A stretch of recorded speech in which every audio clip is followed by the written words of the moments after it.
The new patch for Final Fantasy XIV's Dawntrail expansion, patch 7.2 Seekers of Eternity, is, as past patches have been, so large that it is being released in separate installments.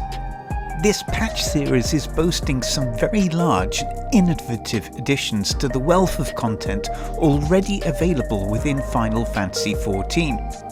On the way is a huge crafting effort known as Cosmic Exploration for crafting jobs, something called the Occult Crescent, new allied society quests, as well as the continuation of Hildebrand's adventures, amongst even more.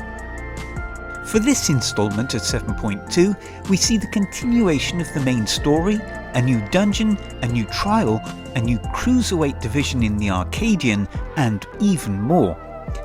After the surprising revelation in the Lynchian dystopian atmosphere of patch 7.1's Crossroads story installment, the mystery of just how a certain main antagonist has returned continues, becoming even more complicated with a surprising twist, which unfortunately doesn't turn out to be a ménage à trois. The further investigation of everything that is being revealed in the area of Solution 9 and the remains of the former world Alexandria sees our phenomenal Warrior of Light work with many former members of the Scions of the Seventh Dawn as they work to try and understand what is exactly going on.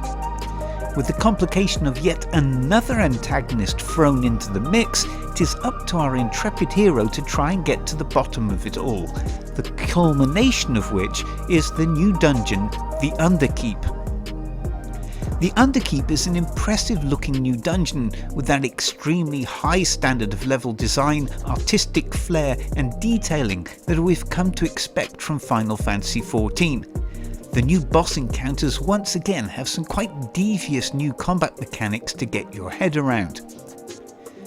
After the events of the Underkeep, the story doesn't let up until the introduction of the new trial, Recollection.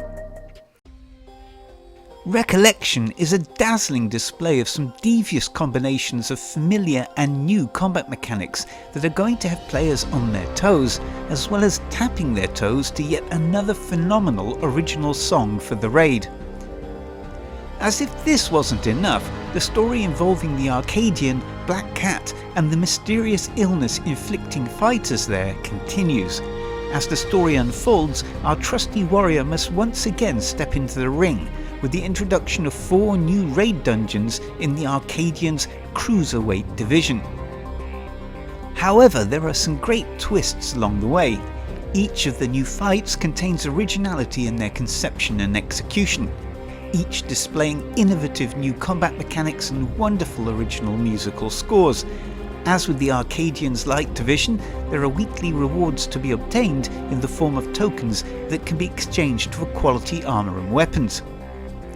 In addition to these 2 main storylines, there is also a wonderful little side quest for those of you who have been following the adventures of a certain magical corn on the cob.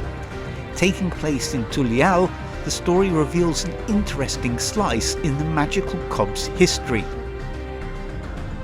Furthermore, the sprint action, one of the most basic and important character actions, has been changed for the first time in, well, this player can't actually remember.